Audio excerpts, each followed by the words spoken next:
All right, so now that I've kind of gone through my background and my career in conventional agriculture, the reasons that I became introduced to regenerative agriculture, and we've talked about a little bit of what exactly it is.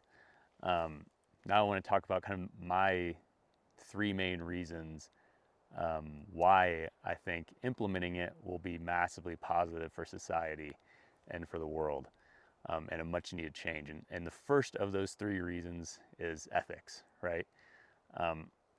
And so this is something I think, uh, as I mentioned before, kind of fits with my worldview. Others may disagree, but I think acting ethically creates the world you see before you, right? Um, and a lot of different things in my life, meditation, religion, prayer, and use of psychedelics have all kind of led me to that worldview. Um, and that's kind of what I've realized is that it fits just perfectly with the idea of regenerative agriculture. So what I mean when I talk about ethics through the lens of regenerative ag and why it would be better than conventional ag, from this specific viewpoint. Uh, so one of the massive things, is animal welfare, right? So we talk about factory farming. And this is obviously a hugely controversial topic within agriculture, and just within society in general, right? And so the idea of factory farming is essentially raising animals in a confined space for their entire life. The technical term for it is CAFO. If you ever hear that acronym, it's CAFO, Confined Animal Feeding Operation. That's the technical term for factory farming. But yeah, I mean, when you go see it, it is exactly what it sounds like, right? It's like basically a warehouse full of pigs or chickens that are laying eggs or being raised for meat production, dairy as well. Although cows, just because of their size, do tend to get more access to the outdoors, which is nice. But factory farming is particularly bad for chickens, both laying hens and broilers, and for hogs as well. Those are probably the two, and I should say poultry, so ducks, turkeys, chickens, any kind of poultry, um, and and hogs as well. So, um, I mean, it's just fundamentally, it's like one of those things, right? I could talk with a conventional farmer that runs an operation, and you'd be amazed, right? I've met a ton of them. I've talked with them.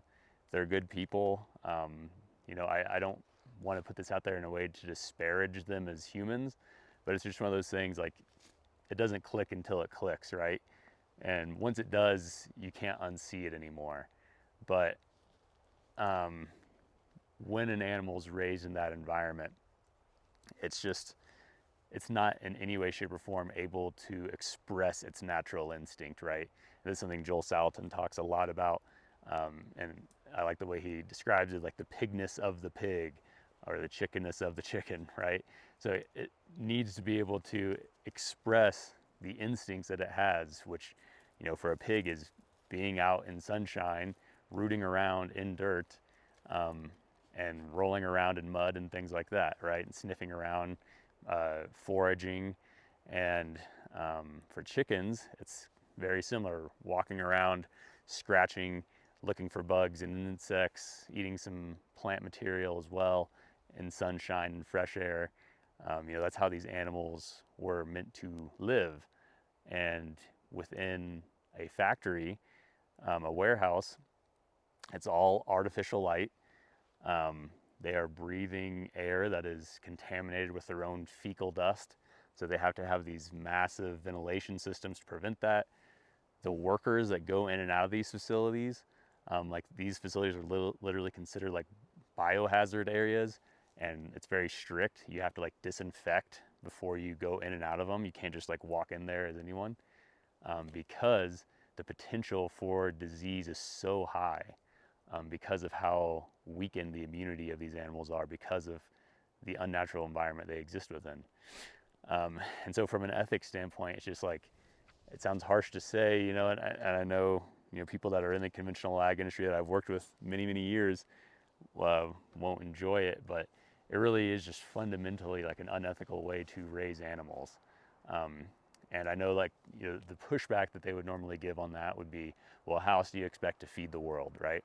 And that's actually a topic for another video. I actually wrote an essay about that recently, about the argument that regenerative ag can't scale is really a fallacy because it doesn't need to. We already massively overproduce the amount of food we need for the current population of people and the population that we'll have when the population peaks in the next 30 or 40 years.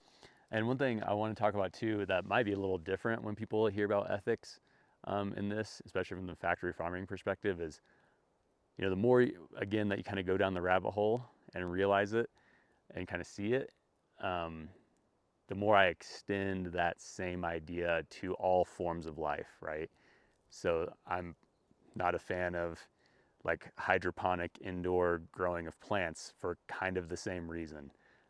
For basically the same reason as why I'm not a fan of factory farming for animals, because that is completely unnatural, for the plant. Um, if you're using soil, that's one thing in a greenhouse, right? Because you are still getting natural sunlight. But like a true, like what they call vertical farming environment, where you're using straight up artificial LED lights, and most of those are usually hydroponic and don't use any soil. That is completely unnatural for the way the plants grow, and for what they are designed by Mother Nature over billions of years of evolution to do. And again, the same argument gets used for that. Well, how else can we be efficient enough to feed the world? And again, that's just a fallacy. It's not true.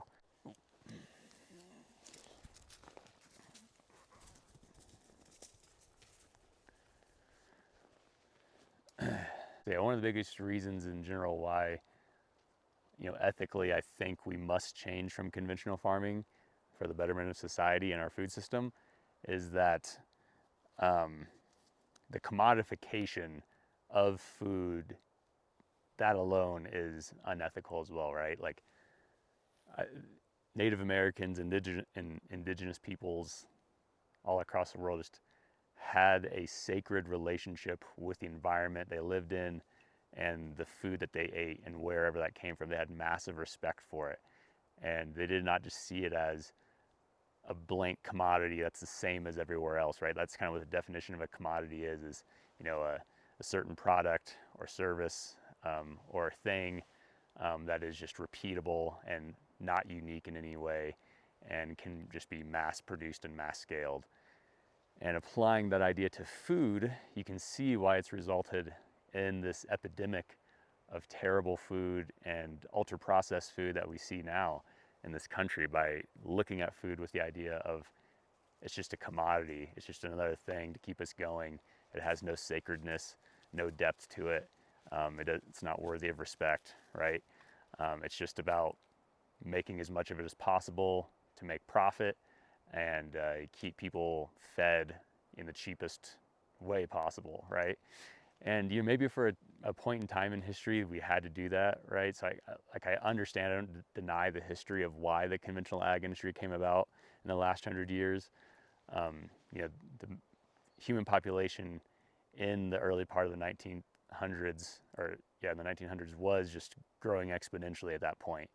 And so they just had to produce as much food as possible to feed all those people, by whatever means necessary. And that's what led into the conventional and industrial system of agriculture. Now we find ourselves in a completely different era, but we're still doing the same practices, right? Um, yes, the human population is still growing, but the rate of that growth has been constantly decreasing for over 60 years now, right? So it's no longer just an exponential curve going up of population growth. It is just, a small percentage every year, and it's going to peak soon. And every year that they do calculations on it, they revise it for that peak to be closer and to be lower total. And conventional ag was massively successful. And now is the time to change from a quantity mindset to a quality mindset and bring ethics back into the conversation. around, why should we operate this way? Because it is more ethical for the animals than factory farming, because it's more ethical for the plants than monocultures.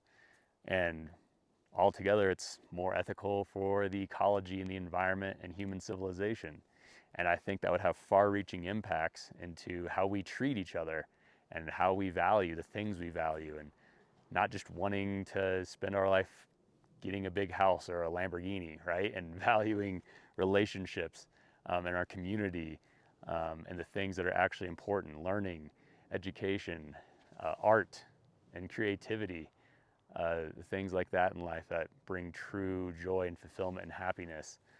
We have to recenter and refocus that in everything we do, and agriculture is no different. And I think this also speaks into some of the movements we see going on politically right now that I talked about in my last video, right? And I want to be careful with how I say this, because by no means is every farmer or person in the agriculture industry fall into this bucket, but one of the other big reasons why regenerative farming to me has a massive impact and positive change in ethics is that it seeks to increase diversity, biodiversity specifically, right? So instead of focusing on using a piece of land to maximize the production of a single animal or a single plant, we seek to stack species on top of each other and have them stewarded in a mutually beneficial way, so that way they work as Mother Nature intended them to work together and with cooperation.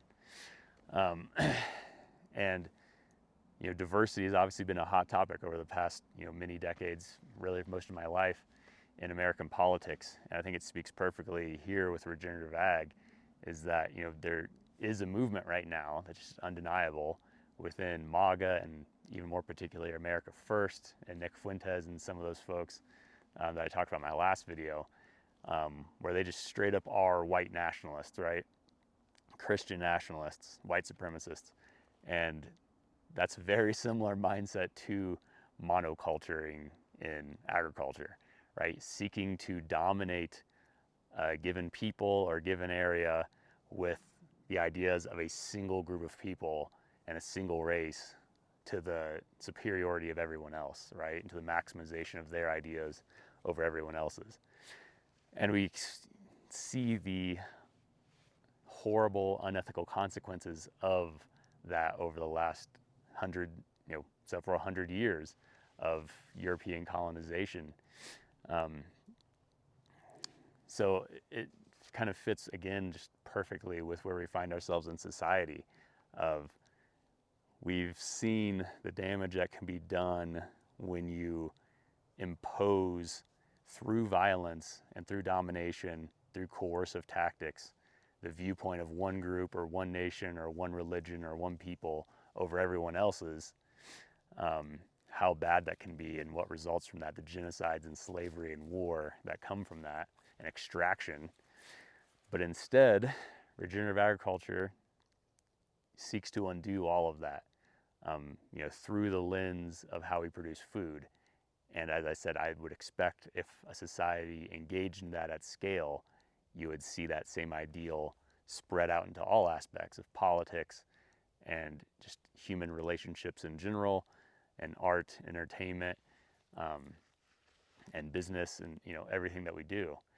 So that's really another big ethical reason is, regenerative agriculture seeks to maximize biodiversity on the landscape. And that has a massive downstream impact on ethics and on ecology and on the economy, in my view.